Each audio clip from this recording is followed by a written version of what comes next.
CNN's Elise Labit is in the Golan Heights right now, and she joins me live. Elise, from your vantage point, what have you been seeing and hearing?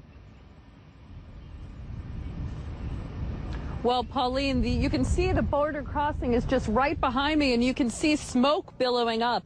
Earlier this morning, as you said, there was a lot of gunfire between rebels and the regime. The rebels, we understand, initially had taken over the Quneitra border crossing and the surrounding area.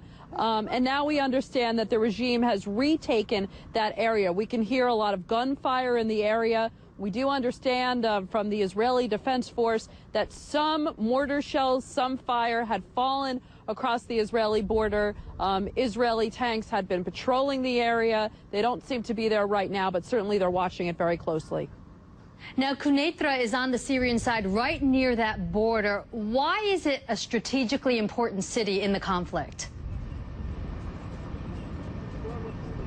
Well, Pauline, it's actually a very symbolic area for Bashar al-Assad. As you said, this is the only border crossing between Israel and Syria, and Assad used that to say that he was control of the Golan Heights. He was in control over that area between Israel and Syria, and so that's why symbolically it's very important.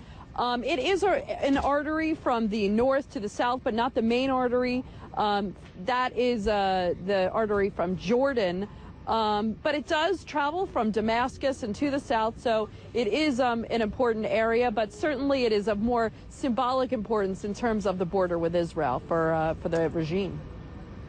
And Elise, there must be so much concern that this conflict is spilling over the borders, as we've seen with Turkey and Syria. So if it in fact does spill over into the Israeli side, what kind of precautions is Israel taking?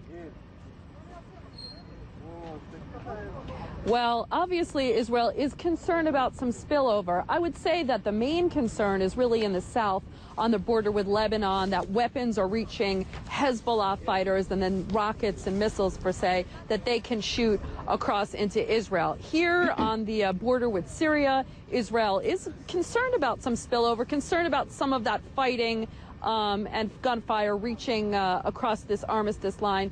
The Israelis have been building a fence around there. Tanks have been on patrol in the area. And so certainly it is something they're watching. And this morning, Israeli Defense Force officials tell us that they are taking precautions. They've told farmers in the area not to go up to the border because of some of this shelling that is falling across this side. So they're all taking all precautions on all of their borders. But I would say the south is really the one that they're most concerned that those weapons would reach Hezbollah. Because right now here in Quneitra, the rebels seem more concerned with overtaking the regime than they do with engaging Israel. But it does put Israel in a very difficult position in terms of having to deal with the rebels and who might overtake the area.